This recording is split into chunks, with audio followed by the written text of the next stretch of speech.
É um prazer em rever os meus caros alunos. Estou no carro, mas não estou dirigindo. O carro está devidamente estacionado e nunca mexa no celular enquanto dirijo. Meu nome é André Pegorari, para quem não me conhece. Sou especialista em direito criminal e direito constitucional. Na área trabalhista, na área advocatícia, sou especialista em direito civil, criminal, trabalhista e previdenciário. E na área de concursos públicos, normalmente da magistratura, especialista em 22 matérias. Hoje vamos falar sobre o princípio da insignificância, princípio da bagatela. Primeiro vamos diferenciar, isso já caiu em provas abertas, provas orais, o princípio da bagatela própria do princípio da bagatela imprópria. O princípio da insignificância é gênero, e o princípio da bagatela própria é uma espécie, e o princípio da bagatela imprópria outra espécie. Lembrando que o princípio da bagatela imprópria está engatinhando no Brasil ainda. É muito pouco utilizado e muito pouco aceito ainda. O princípio da bagatela própria.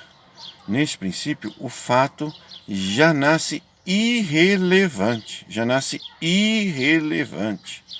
É uma atipicidade material, ou seja, não há relevante lesão, nem relevante perigo de lesão, e o bem jurídico também não é relevante. Por exemplo, o furto de uma caneta. Agora, na princípio da bagatela imprópria é diferente. O fato nasce relevante, sim, para a seara penal, para a nossa sociedade. É um fato típico, ilícito, culpável, sim. Relevante, sim. Bagatela imprópria. Ou seja, por exemplo, furto de um relógio. Mas a pessoa furtou o relógio, nunca tinha furtado nada na vida, se arrependeu, devolveu imediatamente o relógio. Então, com todas essas circunstâncias, o Estado, o direito de punir do Estado, perde interesse. Então o Estado deixa de ter interesse em punir. Apesar de ser relevante, fato típico, ilícito, culpável, neste caso em concreto, o Estado perde o interesse em punir e não pune o agente. Então essa é a bagatela imprópria, certo? E nesse caso, vamos falar agora dos elementos que o STJ e o STF exigem para a bagatela própria. A bagatela própria, existem vários elementos. Para alguns doutrinadores são 6 elementos, para outros 4. São decorativos, mas eu não concordo com elementos decorativos. Vamos entender esses elementos.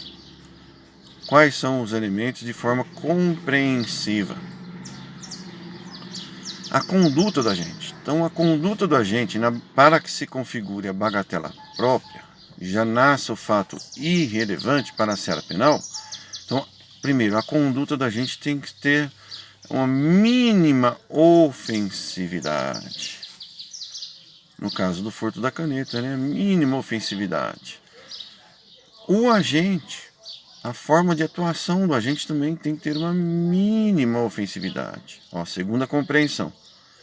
A conduta, mínima ofensividade. Né? A atuação do agente também com a mínima ofensividade. O bem jurídico tutelado, que são coisa alheia móvel, nesse caso a caneta, também. Então o furto de uma caneta ofende de forma pequena, mínima, o bem jurídico tutelado, ou seja, as coisas alheias móveis. E uma quarta compreensão, a repercussão social dessa conduta, neste caso em concreto, é uma repercussão social mínima, pequena. Então, compreendendo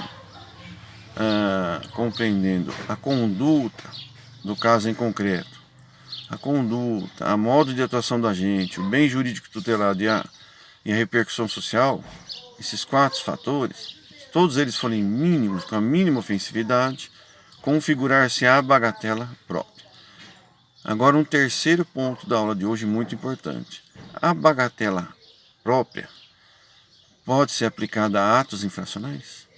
Lembrando que atos infracionais são atos equivalentes a crimes, mas praticados por adolescentes.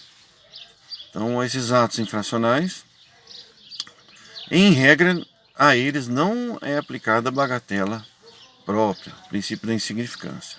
Em regra, não. Por quê? Porque os atos infracionais não são pena. São medidas educativas, protetivas, preventivas. A sua natureza não é de pena, mas, segundo o professor Rogério Sanches Cunha, excepcionalmente, a depender do caso concreto, aplica-se o princípio da insignificância aos atos infracionais também. Abraços, fiquem com Deus, deitem o dedo no like se gostaram da aula e se inscrevam no canal se estão gostando das aulas.